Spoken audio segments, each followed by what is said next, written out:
Anyways, okay, forget about the United States. The real housing bubble is in Canada. So this is from yesterday's article. This is a really good article I want to throw out there. Unlike the United States, where 30-year mortgages are the norm, the standard mortgage in Canada has a 5-year balloon payment and adjustable rates. Woo! Woo!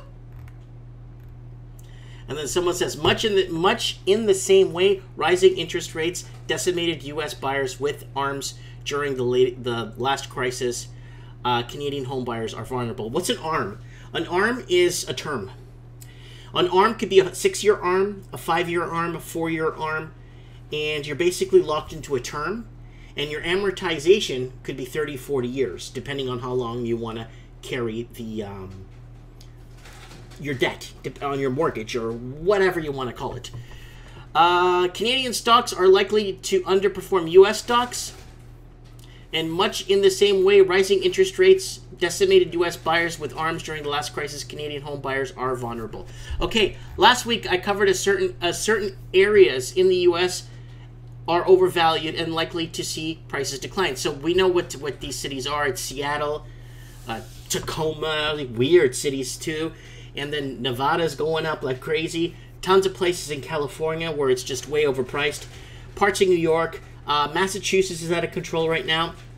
New Jersey's out of control right now. Connecticut's out of control right now. Maine's out of control right now. Ontario's cooling down. Ontario, Canada's cooling down right now.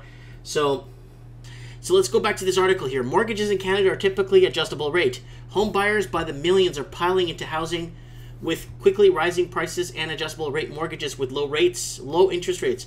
Unlike the United States, which heavily promotes homeownership through government policy, Canada has never set a monetary or fiscal policy to explicitly favor home buyers or encourage people to buy homes.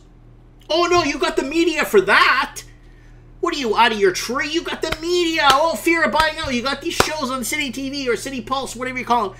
You got to buy. If you're out, you're going to be out. You don't need government help. You just read the media. And everyone worried about getting bought out. Parents buying condos for their kids and their grandkids. Hello. We got the media here to help us out. We got those little staged corners there where people come on with their shirt and tie. You know why I don't wear a shirt and tie? Because I am a respectable person in the community. When you wear a shirt and tie, it gives the illusion that you are a respectable person in the community. I don't need to give that illusion. People are never happy, and that's the problem. If you were to buy your house and your car and you were and a couple of bits of furniture and be happy with that and pay that off, I would say no problem. No, but then you want expensive paintings, and then you want this, then you want to buy a better car, then you want a fur coat, and then all this crap starts happening.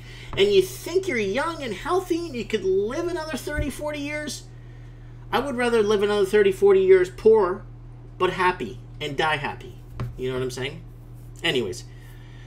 Canada has never set monetary. We got that 5-year balloon number 2. Canada was spared from the housing crash first time around 2008 because there were never a significant amount of subprime loans made in Canada. I found a great article from Cleveland Federal Reserve on this, which I highly recommend you to read. However, this time around, adjustable rate mortgages and sky-high prices mean that Canadian consumers will feel the full force of interest rate hikes. On a $1 million mortgage, 2% rise rates will cause a payment from roughly $5,500 to $6,750, nearly a 22% increase. If this happens, which is likely given that the central bank in Canada hiked rates again in last week, properties will flood the housing market in Toronto, Vancouver, and other major cities.